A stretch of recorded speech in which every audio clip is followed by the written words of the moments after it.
बुलाए रुमझुन रुमझुन रुमझुन करती पायल, हवा में उड़ता उड़ता आए महका आंचल।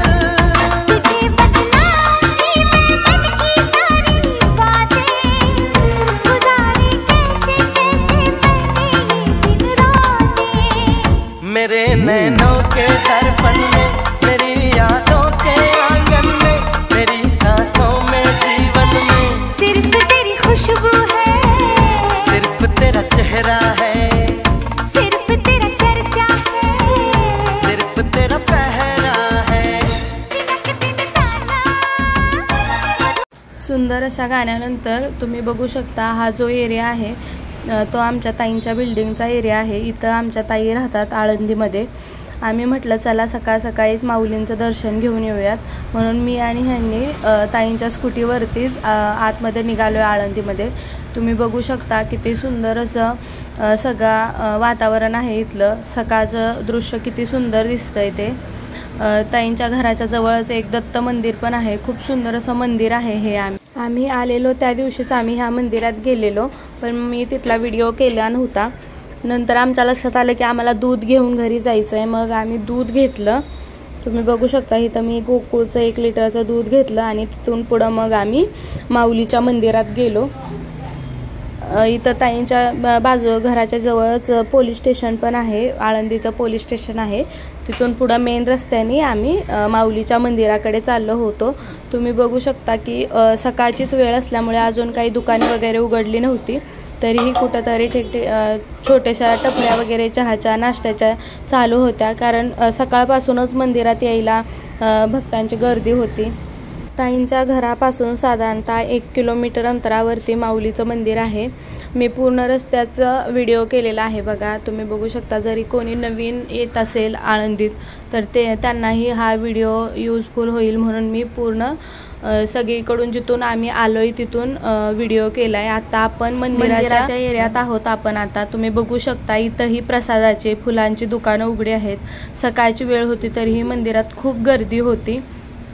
तुम्ही बघू शकता लांबून आलेले वारकरी भक्त सगळी माणसं, इथं किती गर्दी आहे। मग एका बाजूला ह्यांनी जिथं जागा मिळेल तिथं स्कूटी पार्क केली आणि आम्ही आतमध्ये निघालो। खूप सुंदर असा एरिया आहे। मंदिराच्या परिसरात आल्यानंतर खूप प्रसन्न वाटलं।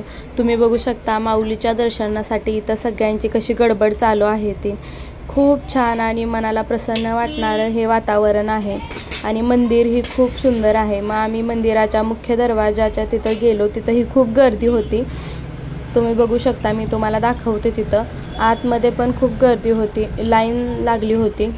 मग आम्ही विचार केला की आपण थोड्या वेळाने येणारच आहोत मंदिरात, तर आपण आता बाहेरूनच दर्शन घेऊयात आणि मग आपण जाऊयात घरी, कारण आम्हाला घरी जाऊनही पुढं फिरायला जायचं होतं। पुढचे खूप प्लॅनिंग होते।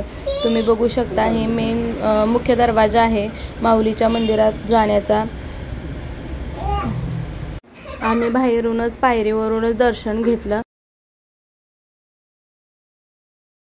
राधा सुखात आठवीचा महापुण्य राशी नमस्कार माझा श्री सद्गुरु ज्ञानेश्वराची भव्य आयुष्याला भव्य कार्याला मंगलमय सिद्धीचा हे भगवंत सर्वभक्तांना संधी बुद्धी दे, आरोग्य दे, सर्वांना सुखात आनंदात ऐश्वर्यात सर्वांचे भले कर, कल्याण कर, रक्षण कर आणि तुझे गोड नाम श्री मुखात अखंड राहू दे। भव्य आयुष्याला भव्य कार्याला मंगलमय सिद्धीचा विठ्ठल विठ्ठला हरी ओम विठ्ठला भक्तांना सुखात आनंदात ऐश्वर्यात। आम्ही दोघांनीही मस्त असे गंध लावून घेतलेत आणि आम्ही पुन्हा माघारी निघालोय। तुम्ही बघू शकता इथं सकाळच्या खूप सहली आलेल्या आहेत, मुलांच्या सहली आलेल्या आहेत। आता आम्ही दुसऱ्या रस्त्याने निघालोय। आम्ही म्हटलं चला इकडचे रस्ते तर बघून घेऊया, कुठं काय आहे ते तरी बघून घेऊयात, म्हणून आम्ही जिथून रस्ता दिसेल तिकडून आम्ही निघालोय। म्हटलं कुठं तरी निघेलच ना आणि ताईंच्या घरापर्यंत आपण पोहोचूच, म्हणून आम्ही पाठीमागच्या रस्त्याने निघालोय। आम्ही आलेलो तो पहिला पुढचा रस्ता होता, जो मेन एरियातून आलेला, मेन मंदिराच्या परिसरातून आलेला तो रस्ता होता। आता आम्ही जो आलोय तो हजेरी मारुती मंदिर म्हणजे जो स्वारगेटकडे जाणारा रस्ता आहे त्या बाजूने आम्ही आलेलो आहोत। तुम्ही बघू माऊलींचं आम्ही बाहेरूनच दर्शन घेतलं, पण मंदिरातून आल्यानंतर खूप प्रसन्न वाटत होतं आणि आम्ही असंच निवांत फिरत होतो गाडीवरून। आम्ही विचार केला चला एका ठिकाणी आपण चहा पिऊयात म्हणून. मग एक आम्हाला छान टपरी दिसली, तिथं आम्ही चहा पिण्यासाठी गेलो. खूप मस्त असा चहा होता, तुम्हाला दाखवतेच मी पुढं, तुम्ही बघा. खूप छान इथं चहा मिळाला आम्हाला. आळंदीमध्ये जलाराम मंदिराच्या समोर ही आई नावाची टपरी आहे आणि तिथं खूप सुंदर असा चहा आम्ही पिलो. आणि आम्ही जलाराम मंदिराच्या तिथंही गेलो. तिथं थोडे आम्ही हार आणि गजरे घेतले. म्हटलं आपण फिरायला जाणार आहोत तर मी माझ्यासाठी, ताईंसाठी आणि दिदीसाठी आम्ही थोडे ह्यांनी गजरे घेत होते. तोपर्यंत मी थोडंसं बाहेरूनच जलाराम मंदिराचा शूटिंग केलं. तुम्ही बघू शकता खूप सुंदर असे हे पण जलाराम मंदिर आहे. मला ताईंनी सांगितलं होतं पण आम्हाला वेळ नव्हता, त्यामुळं आम्ही काही ह्या मंदिरात गेलो नाही. पण खूप छान असं हे मंदिर आहे.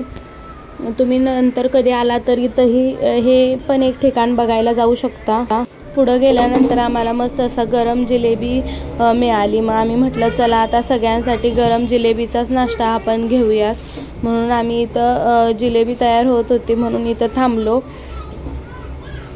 जिलेबीवाल्याला बोललं मी थोडा तुमचा व्हिडिओ करते, तर त्यांनी खूप सुंदर असं मला व्हिडिओ करून दिला. त्यांची जिलेबी ऑलरेडी करून झाली होती, पण तरीही त्यांनी मी व्हिडिओ करते म्हणून थोडंसं पीठ अजून तयार करून त्याच्या जिलेबी तयार करून दाखवल्या. तुम्ही व्हिडिओमध्ये बघू शकता. खूप सुंदर आणि टेस्टी क्रंची अशा मस्त जिलेबी होत्या.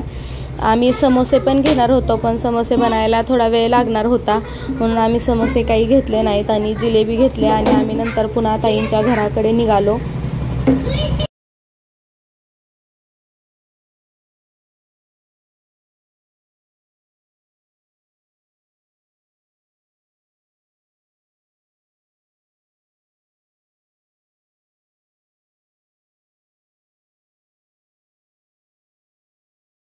तुम्ही बघू शकता व्हिडिओसाठी त्यांनी पुन्हा जिलेबी तयार करायला सुरुवात केलेली आहे.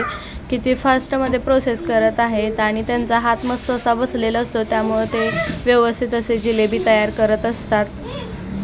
तुम्ही बघू शकता किती सुंदर असे जिलेबी तयार होते.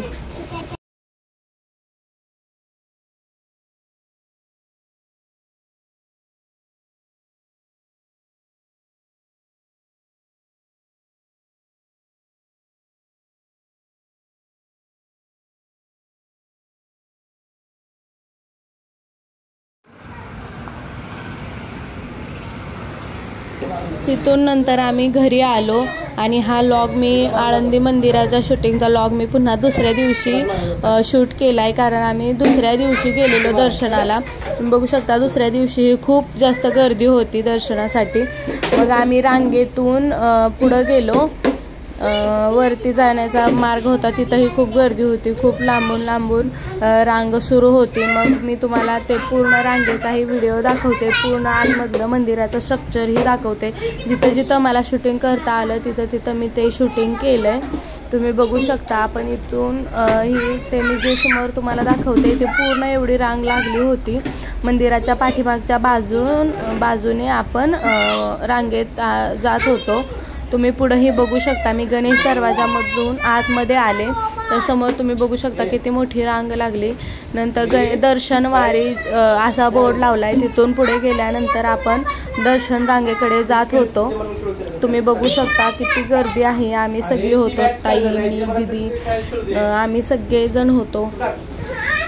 मंदिरात एंट्री करून आम्ही आता दर्शन रांगेकडे चाललेलो आहोत. तुम्ही बघू शकता. मनात फक्त एकच भाव होता की माऊलीचं दर्शन घडावं. माऊलीच्या दर्शनासाठीच हा सगळा अट्टहास होता. सगळेजण तुम्ही बघू शकताय किती लांबून आलेत आणि रांगेत किती वेळापासून आमच्या अगोदरपासून उभे राहिलेले आहेत. जिकडं तिकडं ज्ञानेश्वरीचं पारायण चालू होतं. मग आम्हीही दर्शन रांगेकडे गेलो. एका बाजूला बोर्ड होता माऊली अन्नपूर्णा, तिथून आपण आतमध्ये दर्शन रांगेसाठी जात होतो. मीही दुसऱ्या मोबाईलमध्ये शूटिंग करत होते आणि ह्यांनीही दुसऱ्या मोबाईलमध्ये शूटिंग करत होते. जिथं आम्हाला जमेल तिथं आम्ही शूटिंग करत होतो. फक्त आमची एवढीच इच्छा होती की आम्हाला माऊलीचं दर्शन व्हावं. एवढ्या लांबून आपणही आलो आहे तर माऊलीचं दर्शन घेतल्याशिवाय आपण कसं जाणार ना, म्हणून आम्ही चाललो होतो. तुम्ही बघू शकता खूप मोठी आणि खूप लांब अशी लाईन होती. तरीही आम्ही त्या लाईनीत मला वाटते जवळजवळ 1 ते 1.5 तास आम्ही लाईनीत थांबलो होतो आणि नंतर आम्हाला माऊलींचं दर्शन झालं. जिकडे तिकडे बोर्ड लावले होते दर्शन मार्ग, कारण हा एरिया पूर्ण बंदिस्त होता आणि आतल्या बाजूने रांग चालू होती, त्यामुळे जर कोणी नवीन आले तर समजणार नाही, म्हणून प्रत्येक ठिकाणी बोर्ड लावले होते की आपण कुठून जायचं, कसं जायचं ते. ताई आहेत बघा माझ्या पुढं, आम्ही चाललो आहे.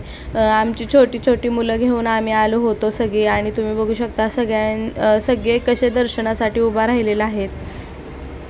खूप गर्दी होती, खूप. आम्हाला 1 ते 1.5 तास लागला मंदिराच्या आतमध्ये गाभाऱ्यात जाण्यासाठी. खूप लांबून आलेले असतात हे वारकरी भक्त सगळे. त्यांची फक्त एकच इच्छा असते की माऊलीचं दर्शन घडावं.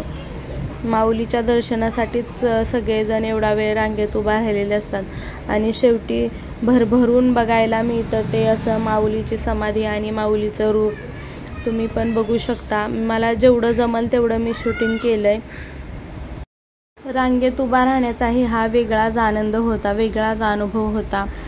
ज्ञानेश्वर माऊलीच्या नामाच्या गजरात, विठू माऊलीच्या नामाच्या गजरात आम्ही पुढं चाललो होतो. आम्ही एवढा वेळ रांगेत थांबलो त्याचंही आम्हाला काही वाटलं नाही, कारण सगळ्यांच्या मुखातून फक्त ज्ञानेश्वर माऊली, ज्ञानराज माऊली तुकाराम हेच बोल येत होते, आणि आम्हीही मस्त त्या सगळ्यांसोबत तेच म्हणत पुढं चाललो होतो. जय जय ज्ञानेश्वर माऊलीचा जय जयकार करत पुढं चाललो होतो.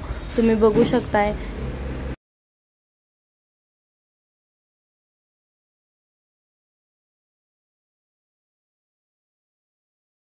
रांगेतून आता आम्ही मुख्य गाभाऱ्यात गेलोय. तुम्ही बघू शकता जिकडं तिकडं ज्ञानेश्वरीचं वाचन चालू होतं, ज्ञानेश्वरीचं पारायण चालू होतं. पूर्ण पाषाणात, पूर्ण दगडात बांधकाम केलेलं हे मंदिर आहे. खूप छान असं हे मंदिर आहे. खूप प्रसन्न वाटत होतं आतमध्ये.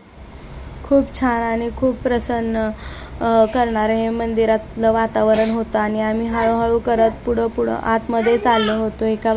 आपण जिथून एंट्री करतो तिथं एका बाजूला गणपतीचंही छोटंसं मंदिर आहे, गणपतीची छोटीशी मूर्ती आहे. तुम्ही बघू शकता. आम्ही तिथंही पाया पडलो आणि पुढं गेलो. आतमध्ये गेल्यानंतर मोबाईल अलाउड नव्हता, त्यामुळं मी काही आतमधलं जास्त शूटिंग केलेलं नाही. फक्त आतमध्ये मेन गाभाऱ्यात गेलेलं तेवढंच तुम्हाला फक्त शूटिंग दाखवलं आहे. तुम्ही वरती बघू शकता झुंबर हे ते मेन गाभाऱ्यातलं शूटिंग आहे. आणि खूप छान प्रसन्न असं आम्हाला ज्ञानेश्वर माऊलींचं दर्शन घेतल्यानंतर वाटलं. आळंदी ट्रिप कशी वाटली हे कमेंटमध्ये नक्की सांगा. सबस्क्राईब करा, लाईक करा आणि शेअर करा. थँक्यू.